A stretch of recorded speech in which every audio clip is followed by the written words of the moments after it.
आप जानते हैं हम लोग नहम्याह की किताब में हैं As you all know that we are dwelling in the book of Nehemiah. और आज हम चैप्टर 6 को ख़त्म करेंगे Today we'll complete chapter 6. और हमारे चैप्टर 6 का टाइटल वही रहेगा जो पिछले हफ्ते था। The title for today's sermon will continue as last week. और आपको पता है लास्ट हफ्ते का title, And you remember the last week's sermon title was? कोई बता सकता है क्या था पिछले हफ्ते का Can title? anyone recollect what the title was? You remember, I can give you the hint. मैं 2D के बारे में बात कर रहा था। I'll give you a hint. It was for 2 D's that we spoke about. और है विवेक और मजबूत इरादा। And that is discernment and determination. और हम इन दोनों शब्दों की बात कर रहे थे कि किस तरीके से परखना और पक्का इरादा मसीह जीवन में और हमारे विश्वास में कितना जरूरी होता है। And we discussed how important it is to discern something and to determine to do something. हम एक लीडर के जीवन के बारे में देख रहे थे We were discussing about a leader's life और किस तरीके का लीडर होना चाहिए हमारे जीवनों में। and what kind of leader we need to be in our lives. और हमने देखा था कि नहम्याह की किताब जो हमें एक अच्छे अगुवे की पहचान कराती है। And the book of Nehemiah introduces a good leader before us. और आपको याद होगा कि पिछले हफ्ते हमने इस ये भी बात करी थी कि हम सब किसी न किसी रूप में किसी न किसी पोजीशन पे एक अगुवे होते हैं। And we also saw that each one of us are leaders in some capacity or the other. अगर आपको याद होगा तो पिछले हफ्ते मैं ये बात कर रहा था कि अगर आप एक माँ हैं, एक हाउस वाइफ हैं, तो आप एक लीडर हैं। Like last week we saw, if you are a mom or you are a housewife, you are a leader in some capacity. और अगर वो क्यों, क्योंकि मैंने बताया था कि आप अपने बच्चों को आत्मिक रूप से बड़ा करने में एक अगुवाई कर सकते हैं। And the reason I said this was because you are responsible for raising your children in their spiritual walk. एक पत्नी का एक और भी बड़ी जिम्मेदारी होती है, जैसे कि हम उत्पत्ति उसके पहले दूसरे अध्याय में देखते हैं। And same way, a wife has an important responsibility, as we see in the book of Genesis chapter 2. और वो ये है कि अपने पति को सही दिशा में रखना, उसकी मदद करना, उसके लिए प्रार्थना करना, ताकि पति जो है वो सही दिशा पे चलता रहे और उसके साथ खड़े होके उसकी मदद करे। And that is that praying for your husband, praying for him so that he continues to walk in the way of the Lord, that he takes the right direction, that he seeks the Lord, that he leads the family well. For that, it is the responsibility of a wife to pray for him. उसी तरीके से हमने पति के लिए देखा था, आदमी के लिए, कि उसकी ये जिम्मेदारी होती है कि अपने परिवार को अच्छे तरीके से चलाए। And so that we also saw for a man of the house that it's his responsibility that he leads the family well. और परिवार का मतलब ये है कि पत्नी को और बच्चों को सही दिशा में लेके चल सके ताकि परिवार मजबूत बना रहे। And the responsibility is that he is able to lead his family so well that he directs them in the way they need to go.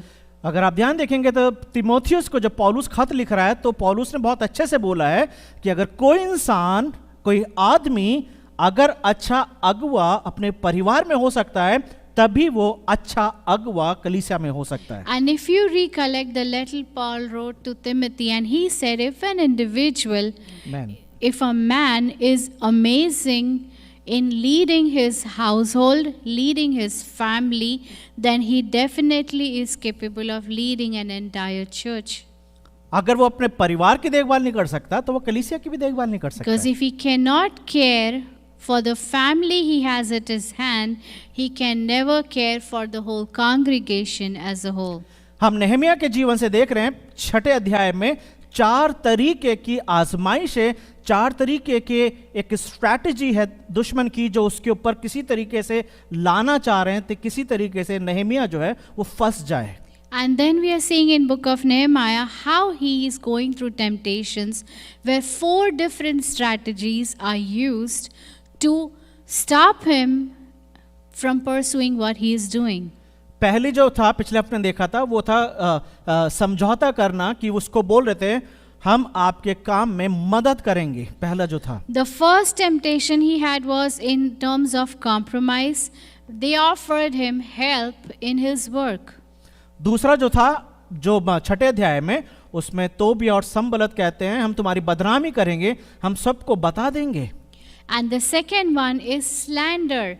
They threatened him saying, we're going to tell everybody about you and we're going to create a bad name for you. आज हम 10वें वर्ष से लेके और 19वें आयत तक देखेंगे। Today we're going to see chapter 6 of Nehemiah, verse 10 onwards till verse 16. आखिर तक 19 तक, till 19. और इसको हमने 2 भागों में बांटा है। And we've divided this section in 2 different parts. पहला जो है 10 से लेके 14 तक, One is from 10 to 14 और उसके बाद 15 से 19 तक। and then 15 to 19. जब हम 10 से 14 को पढ़ते हैं When we read from verse 10 to verse 14, तो यहाँ पे हम तीसरी तरीके की स्ट्रैटेजी देखेंगे दुश्मन की, जो किसी तरीके से नेहमिया को गिराना चाह रहे हैं। and here we come across the third strategy of the enemy, that how they want Nehemiah to collapse in the work he is ordained to do. तो मैं आपके सामने पढ़ देता हूँ 10 से 14। Let me read from verse 10 to 14. और मैं शमया के घर में गया और दलाया के पुत्र और महतेबेल का पोता था, वो तो बंद घर में था। उसने कहा आ हम परमेश्वर के भवन अर्थात मंदिर के भीतर आपस में भेंट करें और मंदिर के द्वार बंद करें, क्योंकि वे लोग तुझे घात करने आएंगे, रात ही को वो तुझे घात करने आएंगे। परंतु मैंने कहा क्या मुझ ऐसा मनुष्य भागे और तुझ ऐसा कौन है जो अपना प्राण बचाने को मंदिर में घुसे? मैं नहीं जाने का। फिर मैंने जान लिया कि यह परमेश्वर का भेजा हुआ नहीं है, परंतु उसने हर बात ईश्वर का वचन कहकर मेरी हानि के लिए कही, क्योंकि तोबिया और संबलत ने उसे रुपया दे रखा था। उन्होंने उसे इस कारण रुपया दे रखा था कि मैं डर जाऊं और वैसा ही काम करके पापी ठहरूं और उनको अपवाद लगाने का अवसर मिले और वे मेरी नाम धराई कर सके। हे मेरे परमेश्वर, तोबिया, संबलत और नौभा नबिया और जितने नबी मुझको डराना चाहते हैं, उन सब के ऐसे ऐसे कामों की सुधि रख। Verse 10 onwards, and now when I went into the house of Shemaiah, the son of Delaiah, son of Mehetabel, who was confined to his home, he said, let us meet together in the house of God within the temple. Let us close the doors of the temple, for they are coming to kill you. They are coming to kill you by night. But I said, should such a man as I run away? And what man such I could go into the temple and live? I will not go in. And I understood and saw that God had not sent him, but he had pronounced the prophecy against me, because Tobiah and Sanballat had hired him. For this purpose he was hired, that I should be afraid and act in this way and sin, and so they could give me a bad name in order to taunt me. Remember Tobiah and Sanballat, O my God, according to these things that they did, and also the prophetess Noadiah and the rest of the prophets who wanted to make me afraid. छठे अध्याय के अंदर हम ये देख रहे हैं कि जो दुश्मन है नेहमिया के, वो किसी भी तरीके से पीछे नहीं हट रहे हैं। We sing in chapter 6 that the enemies of Nehemiah do not want to give up in any way. और ये पहचान कराता है शैतान की कि शैतान कभी भी हार जाने के बाद भी हार नहीं मानता है। And this introduces us how Satan behaves. In spite of failing, he never gives up. वो किसी न किसी तरीके से आपको उलझाने की, आपको गिराने की कोशिश करता He है। will always be busy distracting you. He'll always be busy trapping you and distracting you.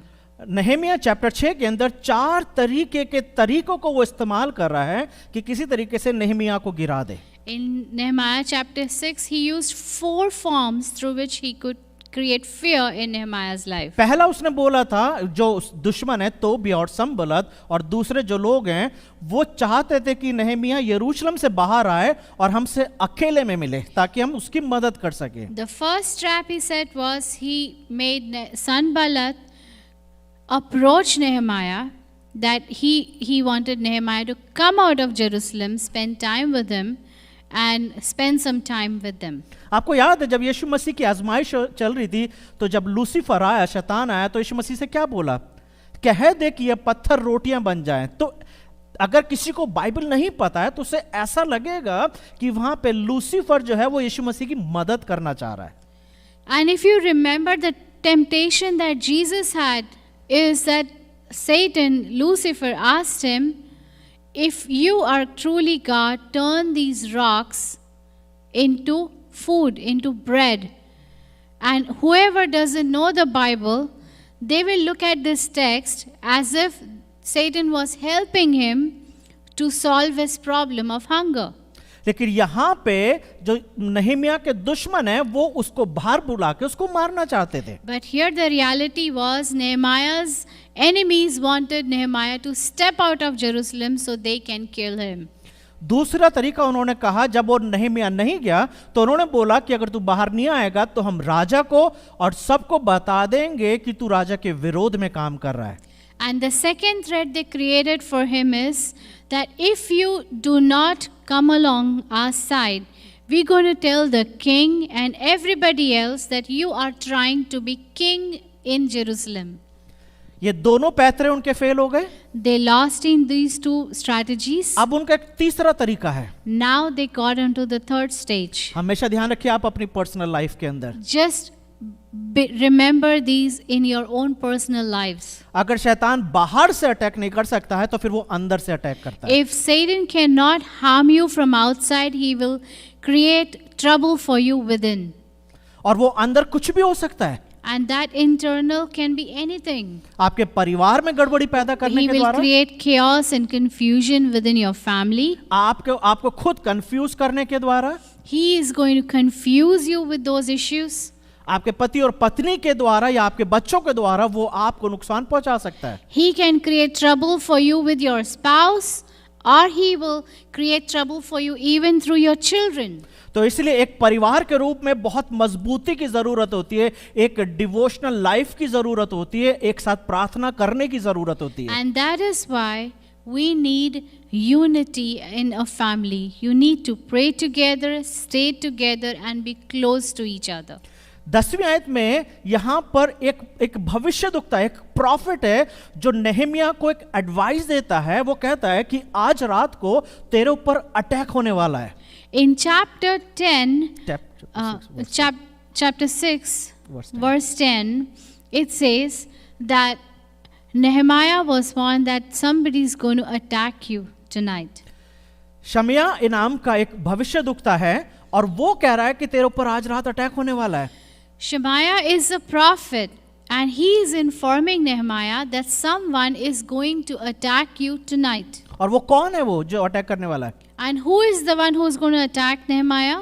Tobiah, Tobiah, संबलत Sanballat, और इनके जो भी इनका पूरा गैंग है। and the whole troop of these two people who follow them. ये इन्फॉर्म कर रहे हैं नेहेमिया को कि हम तेरी मदद करना चाहते हैं, तुझे बचाना चाहते हैं। And the prophet is saying that in a way that they want Nehemiah to feel that these people want to help Nehemiah by saving him. कौन है ये शमया? Who is this Shemaiah?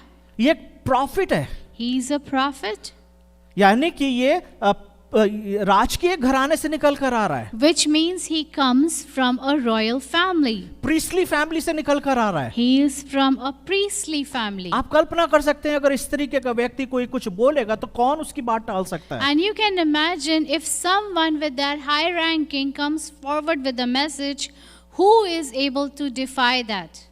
लेकिन यहाँ पे जैसे कि मेरा टाइटल है कि परखना और मजबूत इरादा, And as the sermon goes today, it's about discernment and determination.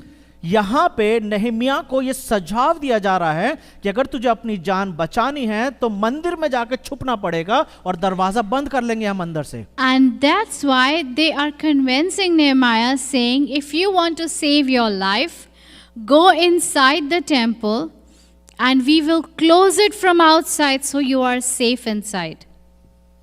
कितना अच्छा सुनने में लग रहा है। It sounds very safe to anyone's ears. क्या प्रॉब्लम है इस मैसेज में? What do you think is a problem in that kind of message or upliftment? मंदिर में जाना बचने के बराबर ही होगा ना। Going into the temple is like saving your life. अब यहां पे देखिए कि किस तरीके से परमेश्वर के वचन को इग्नोर किया जा रहा है यहां पे। And just remember and see carefully how God's word was neglected in this message. मंदिर जो है वो सिटी ऑफ रिफ्यूज या बचाने वाला नगर नहीं है। The temple in itself is not a city of refuge or a place where somebody can be safe. मंदिर जो था सिर्फ आराधना के लिए था, वहां पे छुपने के लिए नहीं बनाए गए थे A मंदिर। temple was only considered as a place of worship, not a place to hide. लेकिन यहां पे एक भविष्यद्वक्ता ये सजेशन दे रहा है नehemiah को कि अंदर जाके छुप जाएं। And here a prophet is suggesting Nehemiah, for your life to be safe, you need to hide in a temple. जब पिछले हफ्ते हम देख रहे थे, जब वो कह रहे थे कि मंदिर से यरूशलेम से बाहर आ जा ताकि हम तुझसे मिलेंगे। Last week when we saw that when they were convincing Nehemiah to come out of Jerusalem city so that we can interact with you, तो उसने बोला मैं नहीं आ सकता। there he said, I cannot come. अब जब उसे बोला जा रहा है, ये सजेशन दिया जा रहा है कि मंदिर के अंदर चला जा, उसने बोला मैं मंदिर में नहीं जाऊंगा। Now when he is recommended to go inside the temple, again Nehemiah is saying, I will not go in.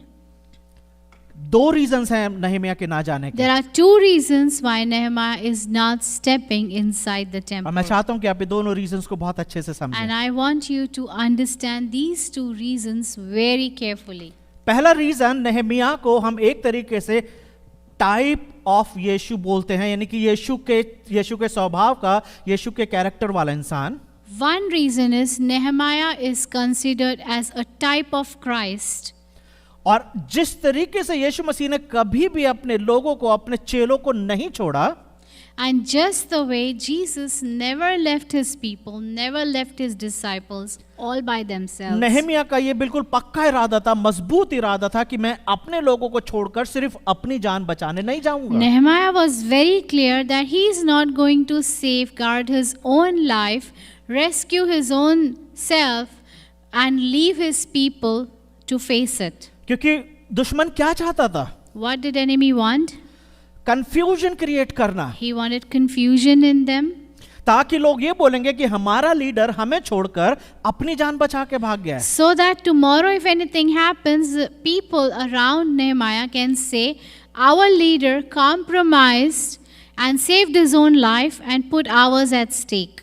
तो nehemiah ने बिल्कुल मान लिया कि मैं नहीं जाऊंगा। Nehemiah was completely clear about his decision that he is not going to step in the temple. लेकिन यहाँ पे ऐसा भी लिखा हुआ है कि nehemiah ने एकदम से जान लिया कि ये जो मैसेज शमया की तरफ से आया है, ये मैसेज परमेश्वर की तरफ से नहीं है, क्योंकि भविष्यद्वक्ता जब भी कोई संदेश देते थे वो परमेश्वर की तरफ से होता था। And Nehemiah was also able to discern this message from this prophet is not from the Lord. Because whenever a prophet would convey a message, they would say, this is the message of the Lord. कैसे nehemiah को पता है कि ये message परमेश्वर की तरफ से नहीं है? How was Nehemiah able to even discern that this is not from the Lord? क्योंकि nehemiah परमेश्वर के वचन को जानता था। Because Nehemiah knew the word of God. इससे पहले मैं आपको इसको और खुलासा करूं, मैं आपसे जानना चाहता हूं क्या आप अपनी बाइबल को अच्छे से जानते हैं? Before I reveal this further, I want to know, do you know your scriptures deeply? क्या आप अपने बाइबल को इतने अच्छे से पढ़ते हैं, जानते हैं, ताकि जब आप आजमाइश को फेस करें, किसी टेम्पटेशन को फेस करें, किसी टेस्ट को फेस करें, तो बाइबल का इस्तेमाल करके आप उसके ऊपर विजय प्राप्त कर सकें? Do you know your Bible deep enough that you know if you face a challenge, you face a temptation, you can see it through the scriptures.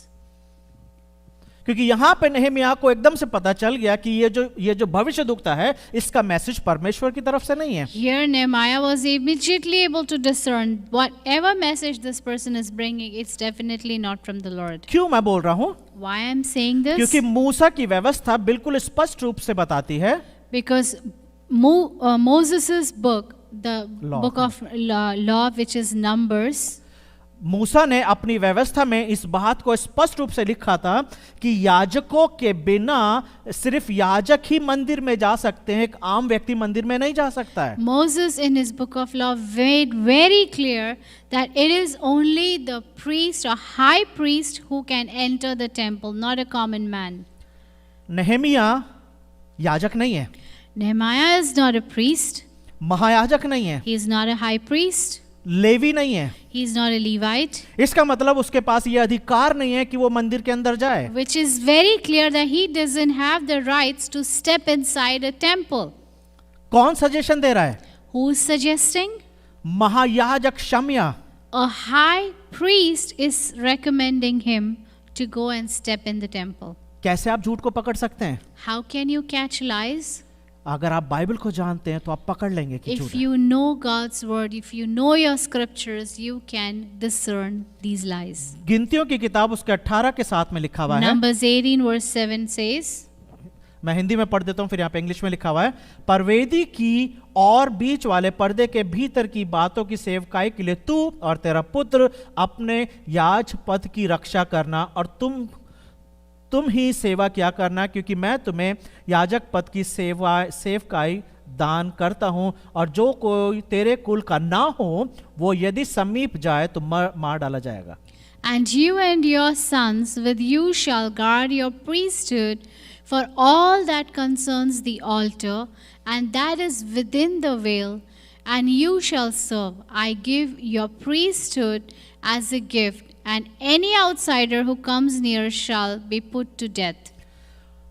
मूसा के द्वारा गिनतियों उसके 18वें अध्याय में परमेश्वर ने ये संदेश दे दिया था कि एक आम व्यक्ति मंदिर में प्रवेश नहीं करना चाहिए. And it is through Moses, through the book of law, God gave a clear message in the book of Numbers that no common man can enter, no outsider can enter the temple of God. It is only the priest. नहम्याह को पता चल गया था कि झूठ बोला जा रहा है. And Nehemiah, that's why, was able to discern that whatever message he is getting, it's a lie. इसी को पुष्टि करने के लिए अगर आप दूसरा इतिहास उसके 26वें अध्याय को पढ़ेंगे, And if to be more clear, if you read 2 Chronicles chapter 26, तो वहां पे उज्जिया राजा के बारे में वर्णन किया गया है, जो राजा था, लेकिन राजा को भी यह अधिकार नहीं था कि वो मंदिर में जाकर धूप बत्तियां जलाए, और जब उसने ऐसा करा तो बाइबल में लिखा हुआ है 26वें अध्याय में उसी वक्त उसे कोढ़ हो गया.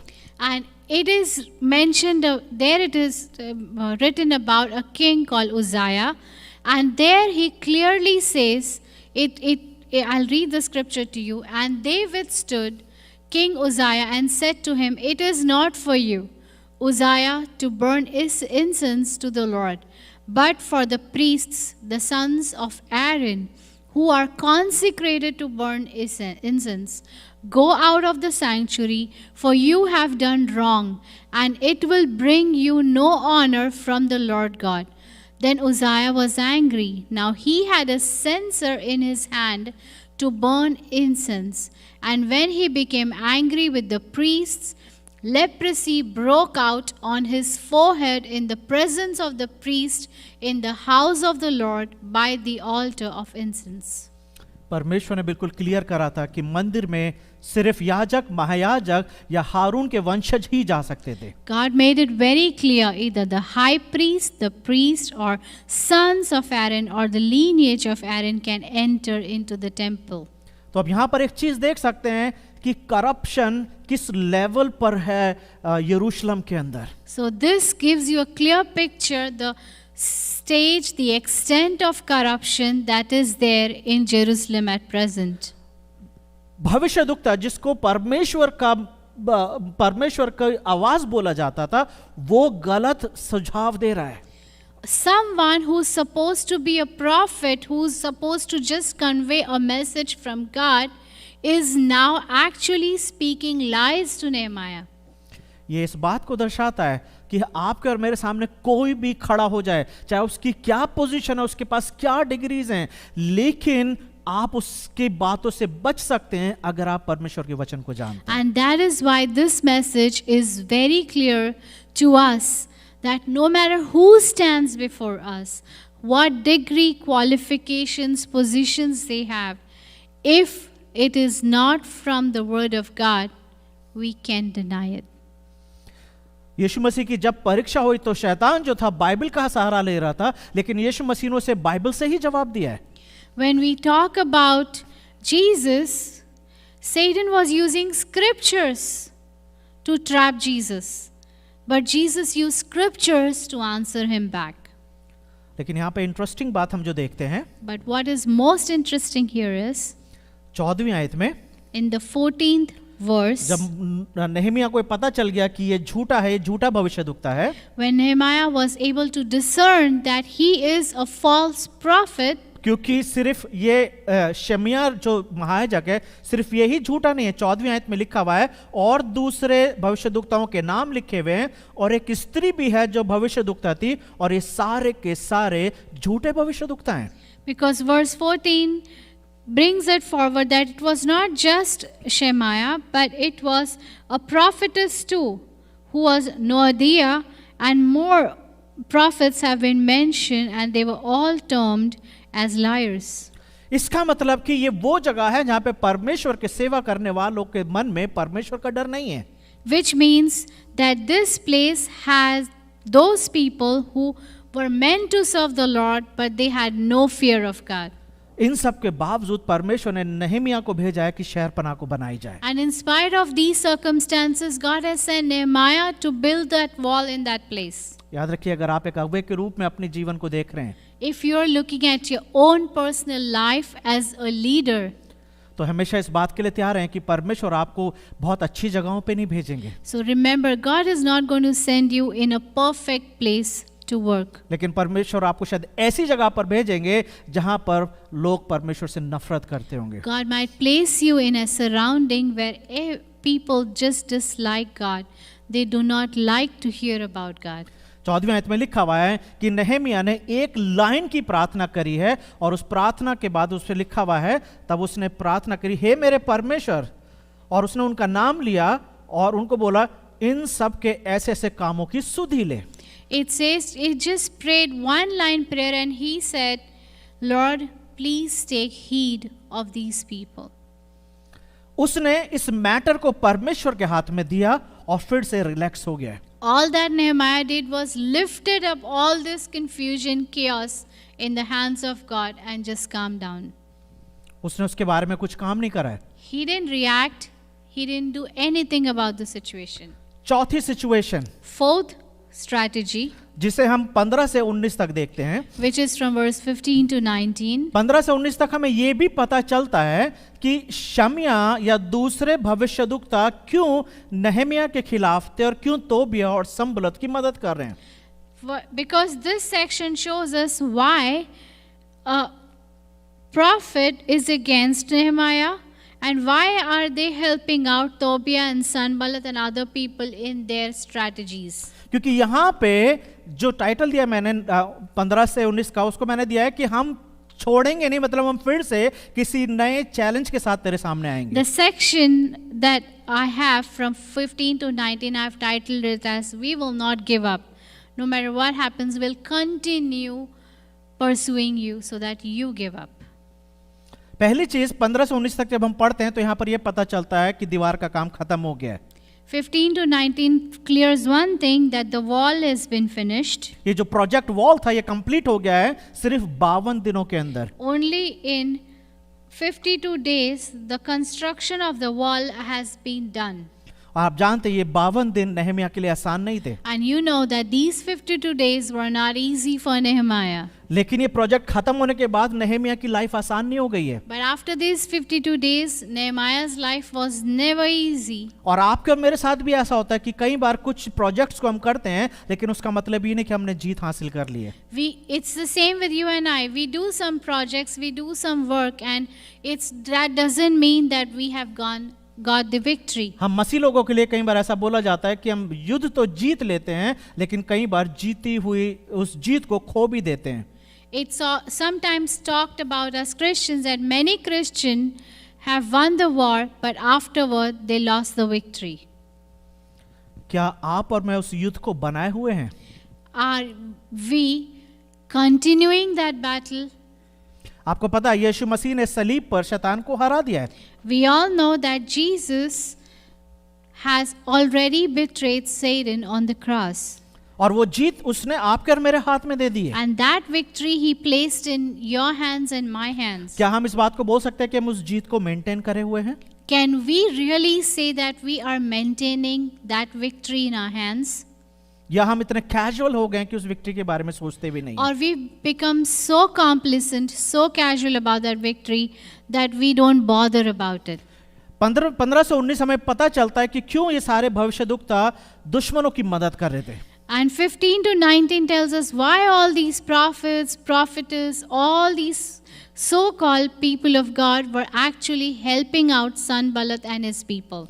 उसका रीजन ये है कि जितने भी नोबल्स हैं, जितने भी रईस लोग हैं यरूशलेम के रहने वाले, और जितने भी भविष्यद्वक्ता हैं, इन सब ने अपने बेटे और अपनी बेटियों की शादियां संबलत और तोबिया और उसके गैंग के लोगों से कराई हुई है। The reason is all these noble men, all these prophets, priests, all these people's children are spouses to children of Sanballat and all these leaders with Sanballat. Intercaste marriage है यहाँ पर परमेश्वर के लोगों की और जो परमेश्वर के लोग नहीं है उनके बीच में। There are marriages of believers with unbelievers. हम जानते हैं कि नए नियम में दूसरे कुरिन्थियों में 6 अध्याय में पौलुस ने स्पष्ट रूप से बोला है कि असमान जुए में ना जुते, मतलब कि अन्य जातियों में शादी ना करें। And we know New Testament is so clear that do not yoke yourself with unbelievers. लेकिन यहाँ पर ये लोग इस बात को भूल गए हैं। मूसा की व्यवस्था में साफ बताया गया है, परमेश्वर ने साफ वार्निंग दी थी कि यहूदी लोग, इजरायली लोग कभी भी अपने बेटे और बेटियों को अपने कुटुंब से, अपने बिरादरी से बाहर ना भी आए। And here these people who have completely forgotten their scriptures, because God was very clear to Israelites that they will not marry with Gentiles or people who do not serve the Lord. किस परमेश्वर को ये भूल गए? Which God have they forgotten? उस परमेश्वर को जो उन्हें मिस्र की गुलामी से लेकर आया। The one who bought them out of slavery. मिस्र की गुलामी से लेकर आया। The one who bought them out of Egypt. ये वही परमेश्वर है जो उन्हें बाबुल की गुलामी से लेकर आया। The same God who bought them out even from the slavery in Babylon. भूल चुके हैं। They have forgotten everything. लेकिन मैं जानना चाहता हूं कि क्या आप सलीब की उस व्यवस्था, सलीब की उन बातों को याद रखते हैं क्या? And I want to just remind you or question you, do you remember that work of cross? क्या कुछ यीशु मसीह ने आपके और मेरे लिए करा है? What all Jesus has done for you and me. क्योंकि इनके जीवनों को देख के ऐसा लगता है कि जैसे कोई इंग्लिश में एक फ्रेज बोला गया है कि blood is thicker than water, कुछ इस तरीके का है कि उनके लिए उनके रिलेशनशिप, उनके इंसानी रिलेशनशिप बहुत मजबूत हैं बजाय इसके कि परमेश्वर के साथ relationship. And the phrase that is often used, that blood is thicker than water, it seems like for these people the human relationships is placed above their relationship with God. जबकि यीशु मसीह ने मत्ती 10 में साफ तरीके से बोला है, जो माता या पिता को मुझसे अधिक प्रिय जानता है वो मेरे योग्य नहीं, और जो बेटा या बेटी को मुझसे अधिक प्रिय जानता है वो मेरे योग्य नहीं। Because Matthew chapter 10 verse 37 is clear, whoever loves father or mother more than me is not worthy of me, and whoever loves son or daughter more than me is not worthy of me. यहां पे ये जो common लोग नहीं है, भविष्य दुखता है, लेकिन ये परमेश्वर को नहीं जानते हैं, परमेश्वर के पास नहीं जा रहे हैं, लेकिन अन्य जातियों में अपने बेटी बेटियां दे रहे हैं और उनके साथ इन्होंने वाचा बांधी हुई है कि हम तुम्हारे प्रति ईमानदार रहेंगे। यही लिखा हुआ है 15 से 19 में। Here from 15 to 19, all that is written that we will not, ईमानदार रहेंगे, loyal. that we will be loyal to you. क्योंकि यहां पे लिखा हुआ है 18वें आयत में कि उन्होंने ये शपथ खाई हुई है कि हम इन लोगों के प्रति ईमानदार रहेंगे, यानी कि परमेश्वर को छोड़ने के लिए तैयार हैं, लेकिन इनके साथ ईमानदार रहेंगे। Because here they have taken oath that we going to stay faithful unto you. यर्मिया की एक वर्स है जिसे आपको जरूर याद रखना चाहिए, यर्मिया उसका 9 का 4।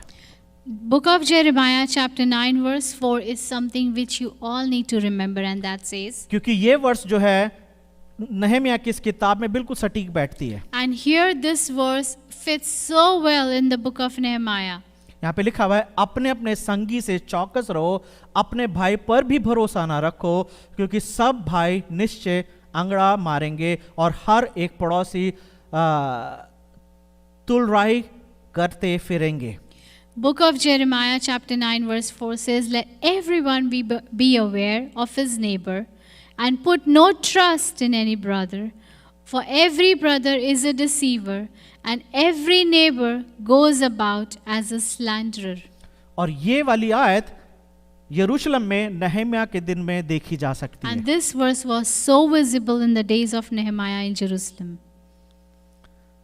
तो जब हम चैप्टर 6 को खत्म करने जा रहे हैं, And now when we are ending this chapter 6 of Nehemiah, तो यहाँ पे एक चीज पता चल रही है कि जो नहमिया के दुश्मन हैं उन्होंने हथियार डाल नहीं दिए हैं।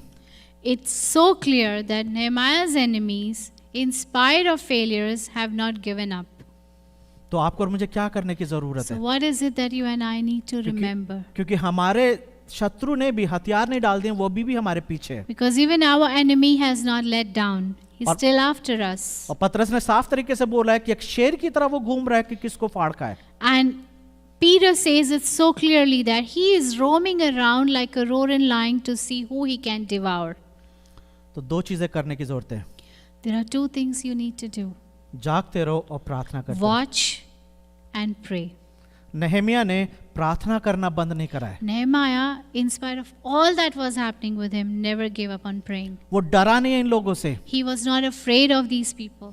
उसने अपने स्टैंड को, अपने उस जगह को, उस पोजीशन को जहां पे परमेश्वर ने उसे रखा है, वहां पे से छोड़ के भाग नहीं गया है। He didn't run away from that place where God placed him in midst of all this that was happening.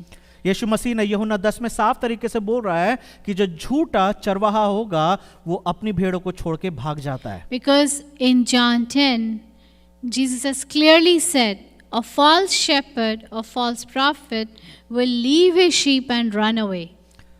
लेकिन सच्चा चरवाहा अपनी भेड़ों को कभी नहीं छोड़ता है। But a true shepherd will never ever leave his sheep in danger. Nehemiah छोड़ के नहीं भाग गया है। Nehemiah never ran away. शैतान अंदर के लोगों को इस्तेमाल कर रहा है नहमिया को डराने के लिए। Now Satan is using the internal people, his very own people around him, to create fear in his life. आपको बताऊं, कई बार बाहर वालों से लड़ना आसान होता है, घर वालों से लड़ना मुश्किल हो जाता And है। I want to tell you, sometimes it's easier to fight battles with people outside, but it's very difficult to fight with your own people. उन लोगों से लड़ना जिसके लिए आप भेजे गए हो। Fight with those for whom you were sent. लेकिन ध्यान रखिए, युद्ध परमेश्वर का है। But just remember, the battle belongs to the Lord. हमें अपने आप को परमेश्वर के हाथ में रखना है। We have to place ourselves in midst of all this in the hands of God. क्योंकि हमारे पास एक ऐसा चरवा है जिसका नाम यीशु मसीह है, जिसने हमें कभी भी नहीं छोड़ा है। Because we have a shepherd whose name is Jesus, and he will never leave us or forsake us. आइए दुआ करें। Come, let us pray.